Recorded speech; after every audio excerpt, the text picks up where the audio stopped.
Okay, so we're going to get into anthropocentrism, which it shouldn't be that complicated of a word, but it kind of is.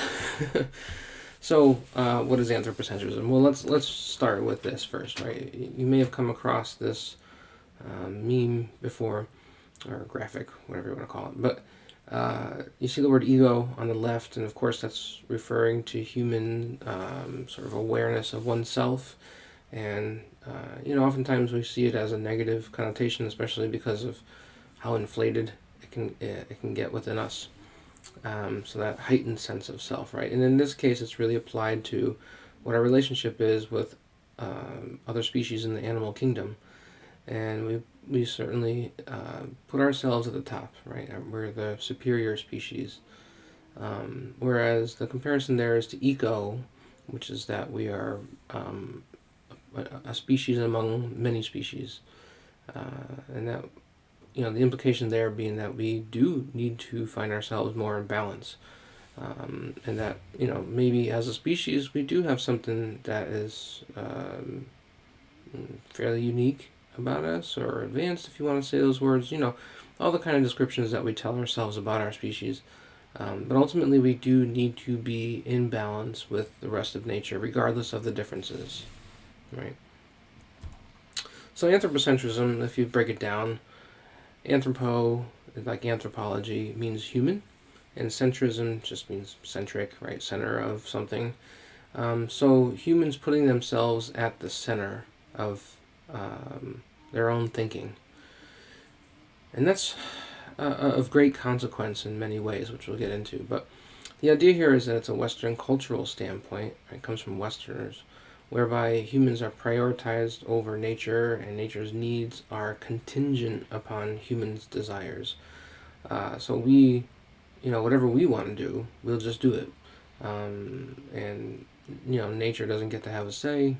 It's just, our domain to, run and do with it as we will. Human colonizers, as we know, right, they sort of run the show, especially, certainly not the only group on the planet acting in this way, but in terms of global dominance, human colonizers were both anthropocentric and ethnocentric in their domination of indigenous peoples in the Americas, Africa, Australia, and Pacific Islanders. Domination of nature for personal profit, so greed, exploitation of others that are earth-based in their mindsets or spiritualities. Okay, so anthropocentrism runs, as a word, it is more than just. Humans see themselves as the center of their own thinking. It's also the way in which we relate to nature and to other humans who are more nature-based in their thinking.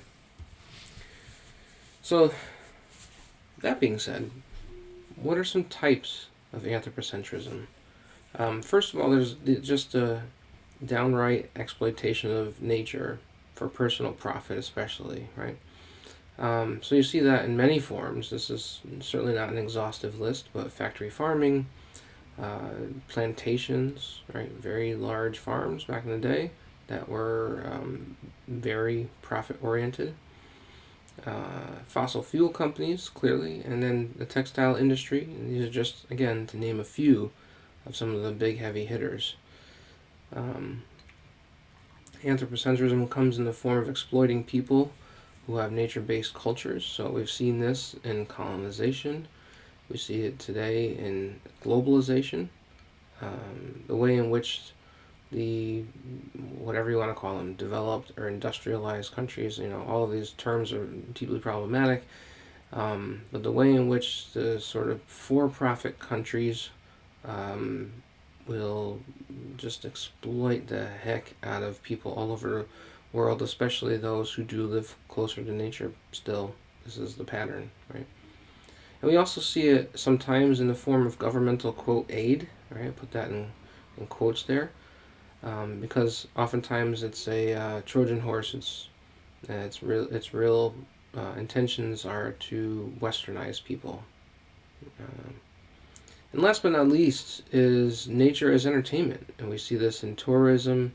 We certainly see this in cruise ships too, as one form of tourism. But And the list goes on.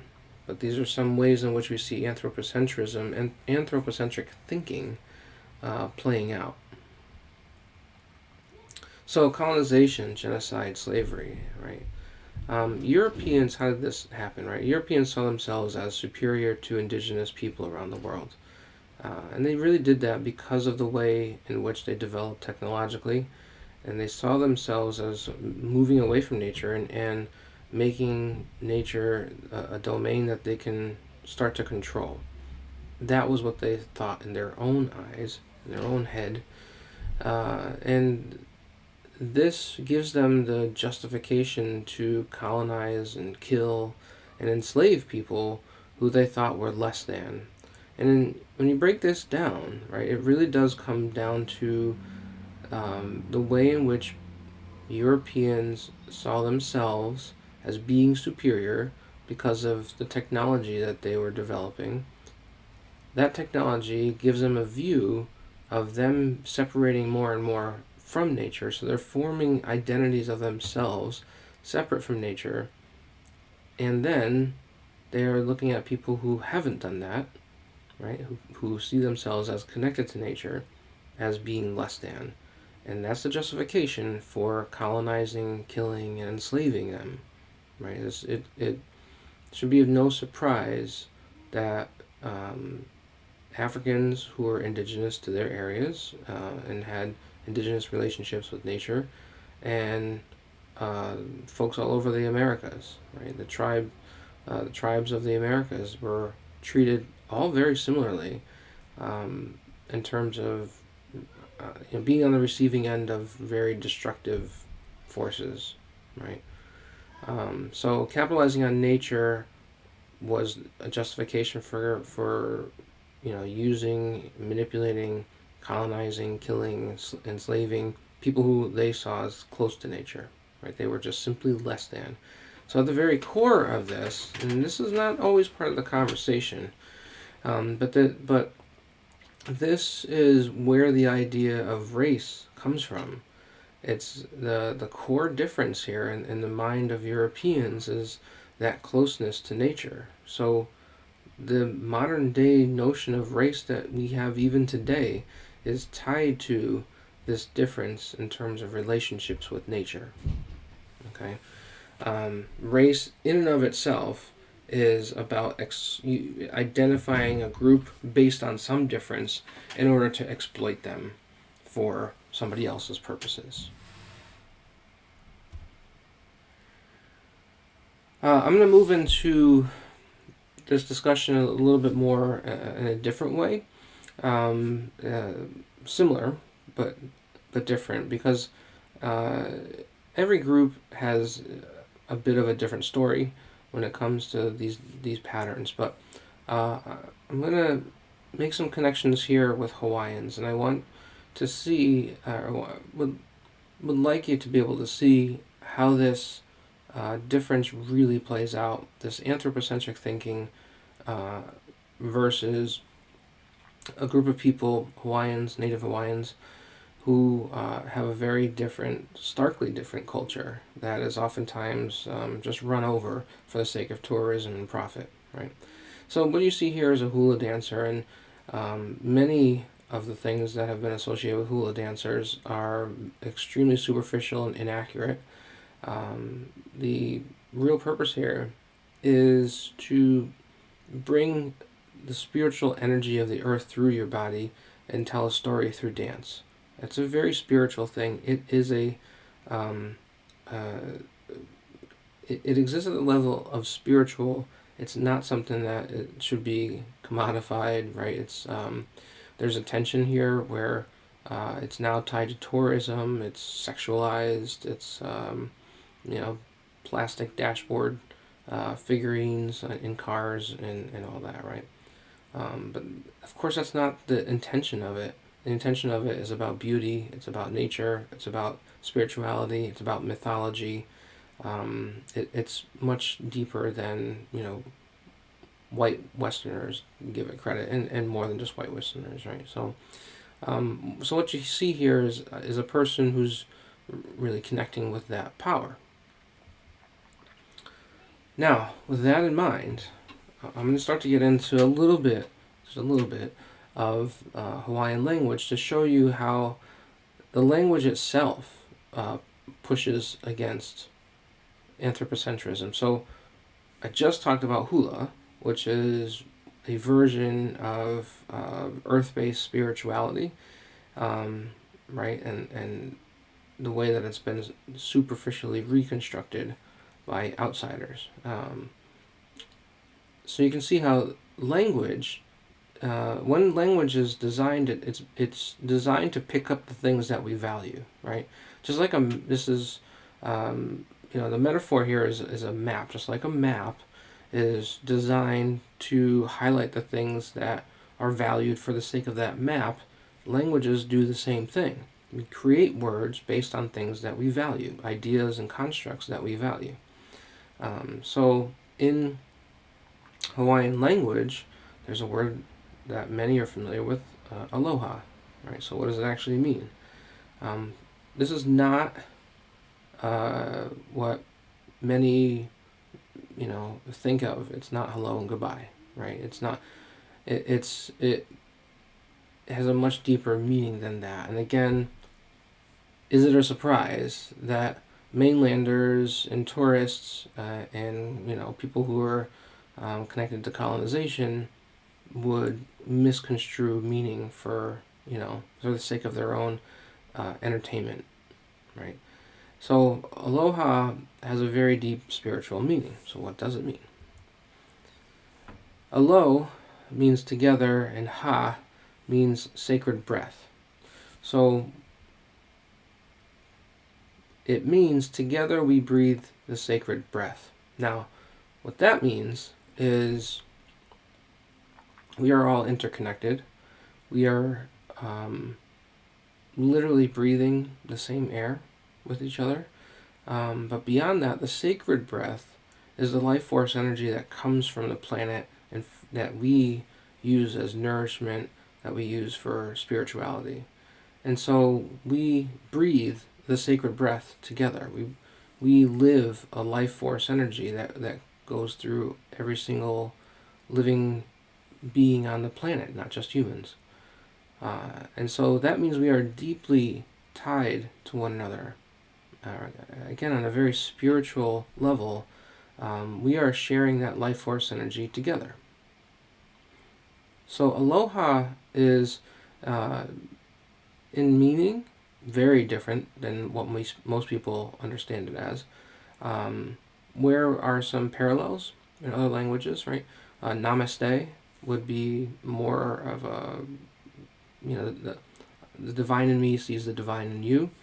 That's the kind of level that we're at right now. Okay? But it doesn't stop there. It's just a single word, right? It really is a consciousness. So an aloha consciousness is anti-anthropocentric, right? I mean, it's not about putting humans first. It's about seeing the love and energy and spiritual energy, spirituality that flows constantly between us, nature, each other, right? And that is a core aspect of the culture right there. It's a foundational piece that many ideas are derivative of. So that should hopefully be, a point where you kind of take a step back and go, all right, this may not be something that's part of my consciousness, or it may not be something that's part of my culture, but I'm starting to get that there's something different going on here, and there's a different way of thinking, a core different way of thinking, that's now going to have ripple effects in many different aspects of life, right? And so it's going to be picked up in the language. The language is the map of thinking, and that map for Hawaiians is very strongly about interconnection. So aloha consciousness is a vital perspective of life itself, right? In other words, we are one with all of nature, we're one with each other, and the sacred breath is a life force energy that originates in the earth and connects us all. So the implication of all of that is that we are all bound in nature's life force energy, and we are bound to each other in nature, right? There's a real beauty in that. There's a real power in that, and it's an important place to return to time and time and time again, so that you can keep that perspective with challenges, keep that perspective with, you know, real difficult times, so that it's not about becoming this sort of, you know, rugged individual who's a destructive being. It's quite the opposite of that, right? It's asking us to stay connected and really to connect to our higher selves and our higher collective selves.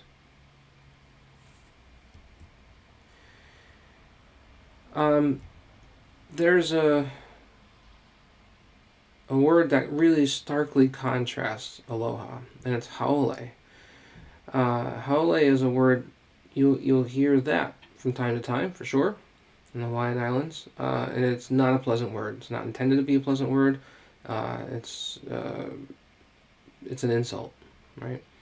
And so ha still means sacred breath in this case, and ole means without. So what we're really talking about here is a person who's without an aloha consciousness, or a person who's without an understanding of the sacred breath. They don't have that consciousness. They're not connected to place. They're not connected to others. They're really selfish human beings. They're destructive. They care more about profit than, you know, really anything else. They try to weasel themselves in, and, you know, it doesn't matter if they hurt others. They're most interested in trying to win in some way, right? At whatever costs, whatever cost they can get away with. And we see people like that in our culture, in our society. You know, it's at every level, right? So haole is not meant to be a positive word. It is oftentimes associated, you know, Hawaiians do, and, you know, I get it, right? Hawaiians will say that tourists act that way, and certainly white people act that way, and there's a long history of white people really hurting the Hawaiians. So, you know, it comes with reason and understanding of why there might be this word and how important it is to really understand what the implications are. Haoles have been colonizers, they're profiteering business people, they're hyper consumers. And really anyone who uses Hawaii, the space of Hawaii, the islands of Hawaii, for their own personal gain while trampling on nature and not caring for others.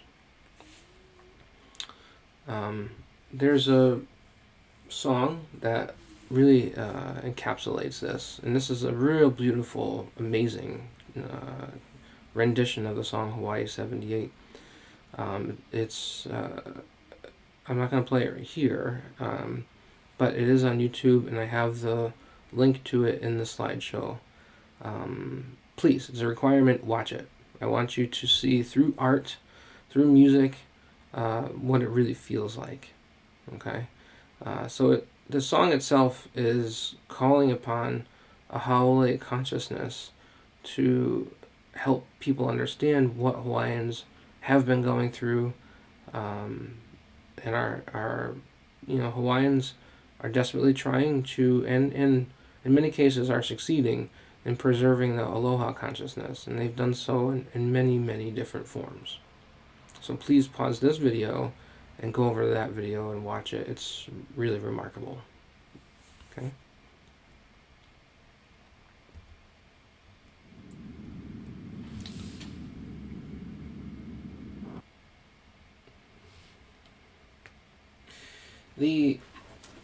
There's another word in Hawaiian that is important to understand. I mean, there are many, right? But this is another key word, and it's aina. Aina, again, at its most superficial understanding, is just the land. It's the word for land. But that is not how it's intended. Because, again, aloha consciousness is what's running through much of Hawaiian language, if not all of Hawaiian language. And so you can't talk about the land as just the land. You have to look at it through the relationship and the lens of aloha. So what it really means is that which you give to the land gives back to you, right?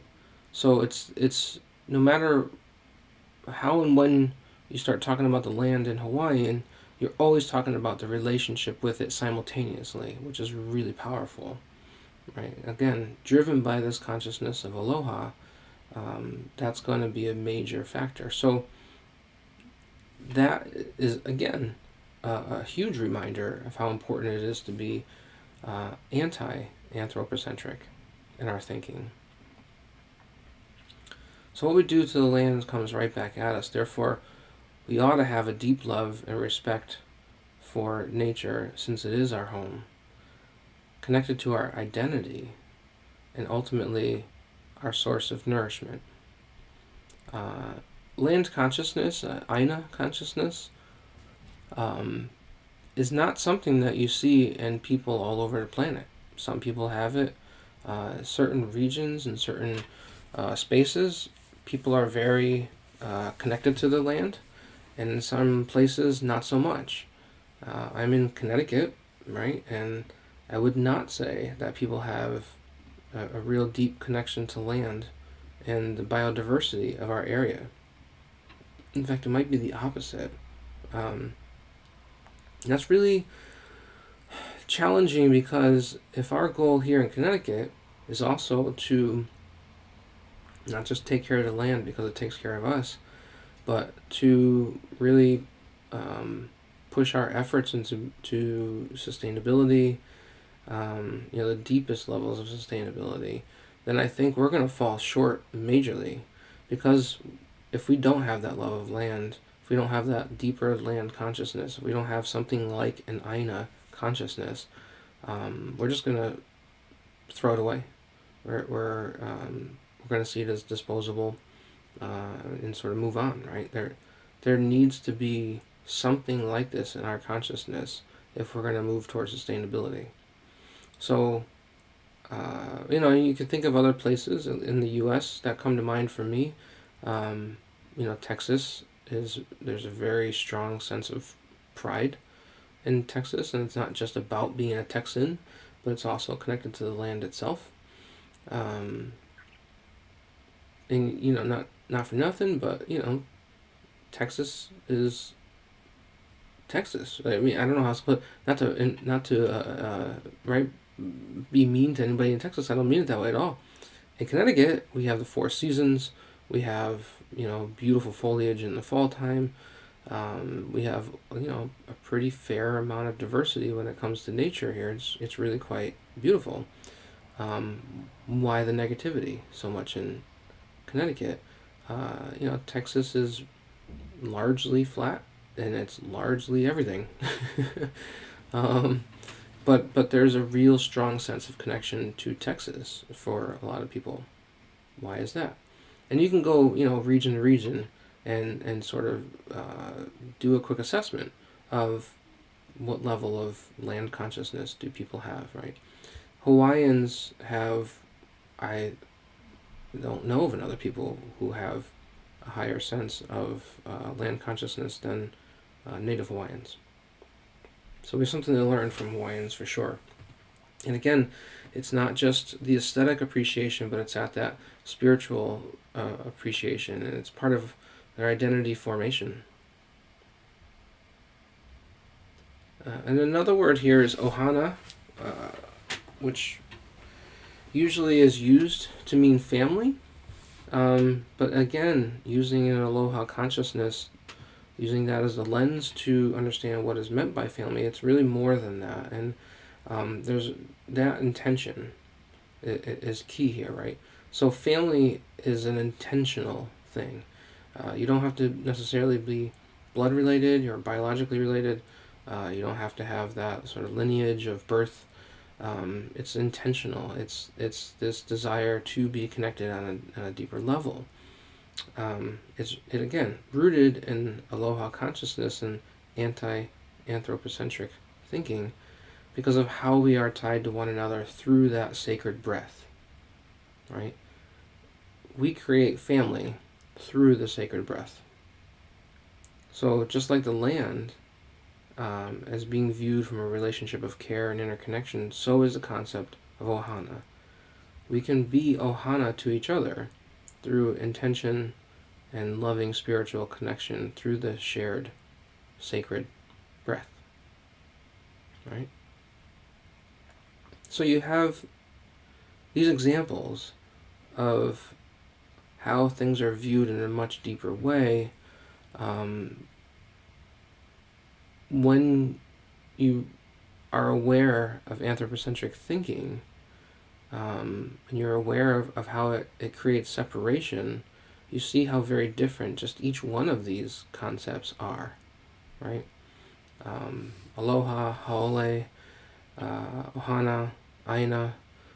These are really important instances for us to grasp.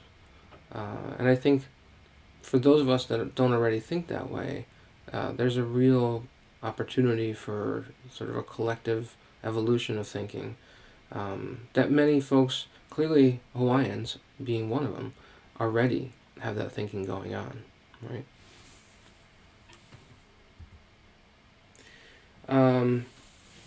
Here's another video that I think is really important that does a great job explaining this in much more detail. Anthony Bourdain had a show for years called Parts Unknown on CNN. And he did an episode on Hawaii, and it's something that I use all the time. If you're in my class right now, you will be seeing it, right? That's the goal.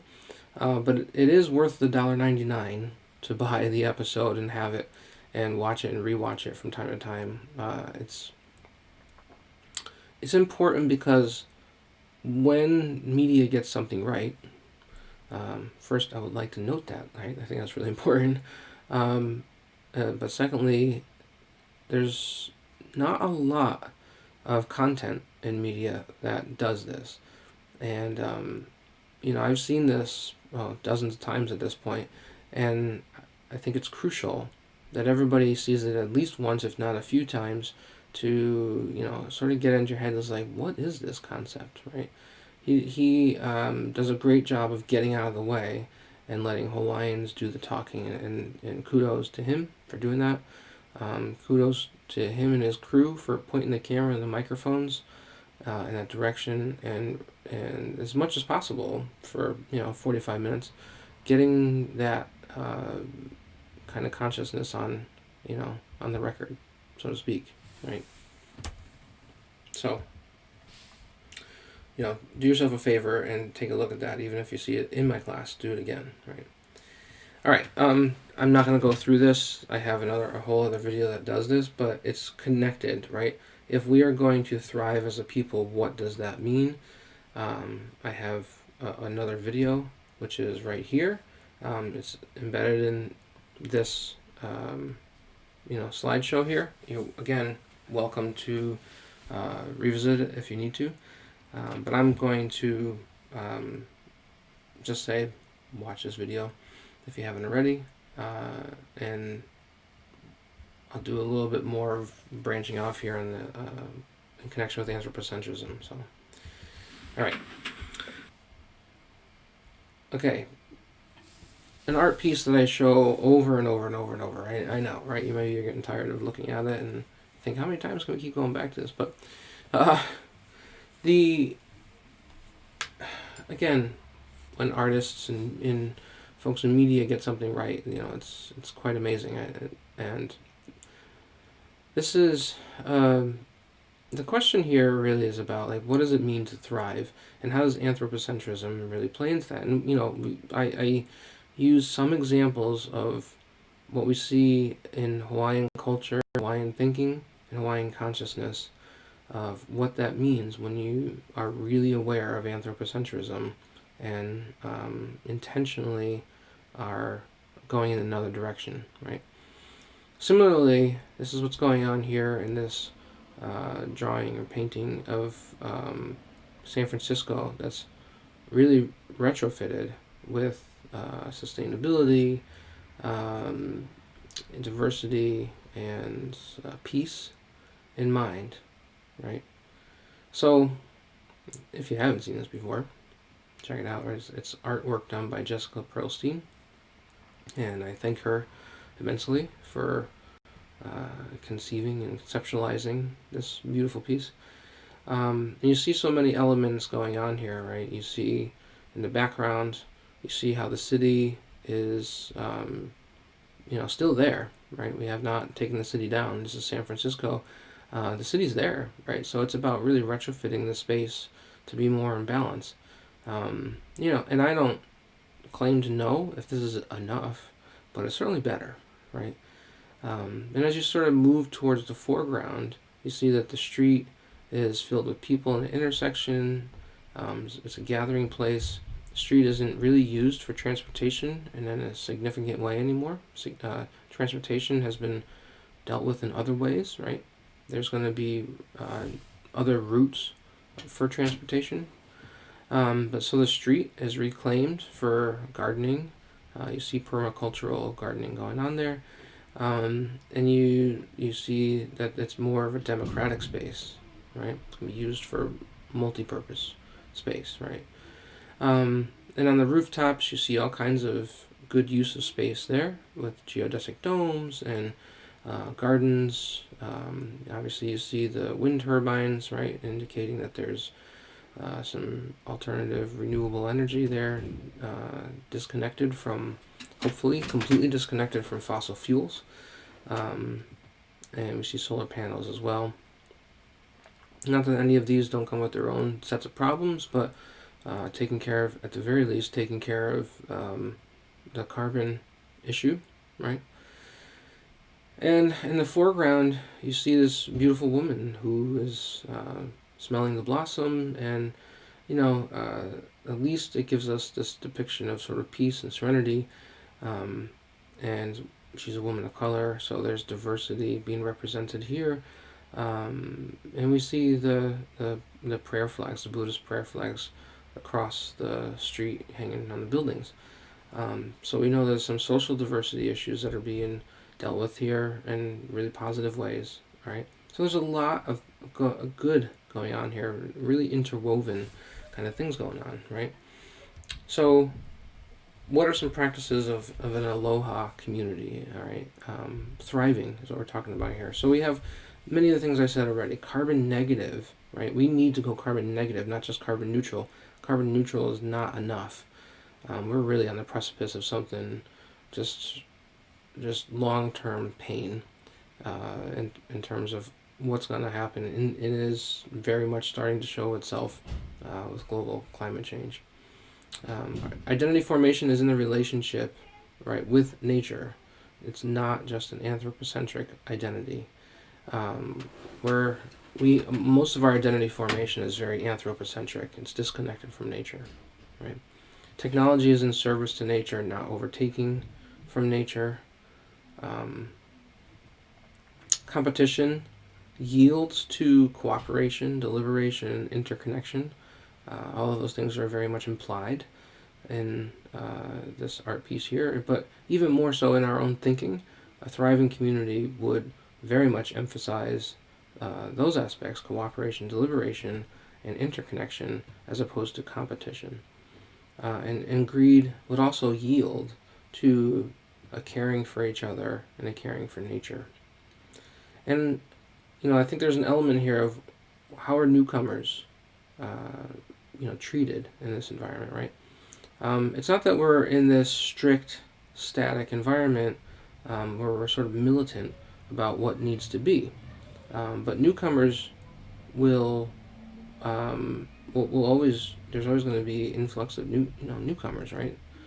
And so I think that there's a respect for cultural norms of what thriving is, but there's also a welcoming of the new possibilities that newcomers might bring. And then how is anthropocentrism mitigated in a thriving community? Well, this is where we need to be, right? We need to recognize anthropocentrism, and we need to find ways to mitigate it. So nature's needs are crucial, and the needs must be met, because the consequences of not meeting the needs of nature means that we are ruining our home. We are ruining ourselves, right? That Aina relationship. So no matter the type of community, rural, suburban, or urban, every attempt is made to live in balance with nature, especially being carbon negative, which means what I said, right? Beyond carbon neutral. This is a tough task for humans, but this is something that has to be done. So we really do have to work together in all of our communities, not just the urban ones. Greed is monitored at all levels, and mindsets have shifted away from equating hyper wealth with freedom, right? That is a huge problem in our society right now. I do hope that current and future generations do take this one seriously. We cannot afford to keep going in this direction. We absolutely cannot. People are suffering. Most of the planet is suffering so that a few people can sort of have their way and have as much money as they can possibly get their hands on. Exploitative practices are monitored at all levels as well, right? We can't have exploitation being something that we can just do, which we do all the time right now in service to greed and the hyper wealthy. And we do have to work and understand and be intelligent about what it means to be peaceful. And what that means is, it doesn't mean that we don't have problems, but it means that we have non-violent ways of dealing with those problems. That's what peace means, right? It means when we have confrontations and conflicts, that we deal with them non-violently, and that we have a set of processes that we go through that are non-violent. We have to get there. And last but not least is this notion that prosperity for all is in balance with nature, and that all of that is the goal, right? Prosperity for all, not for some, not for a few, not, hey, sorry you didn't make it, right? Kind of attitude. It's on you, buddy. Prosperity for all is something that we absolutely need, because longer conversation for another day, but when people are preyed upon, they turn fundamentalism, they turn to extremism, they turn to violence, right? They turn to extreme measures in desperation of what they're dealing with. So at the very least, if people are not suffering and feel like their lives are very, very much in balance, then where's the fight, right? So thriving in this case means having aloha aina, which is love for the land. And that is not to be taken lightly, as I've said over and over throughout this, talk. It's at a very deep level, and it's up to us to shift our minds and our thinking into that kind of space. All right. So I hope that was helpful. And no, it is a significant difference than what we're oftentimes used to, but feel free to keep going back through this content, because it is a shift. It's a real paradigm shift, and it's something that it does oftentimes get ignored, even in literature around social justice and issues of equity and inclusion and all that. It's still a missing piece in much of that discussion. So anyway, thank you. May the force be with you.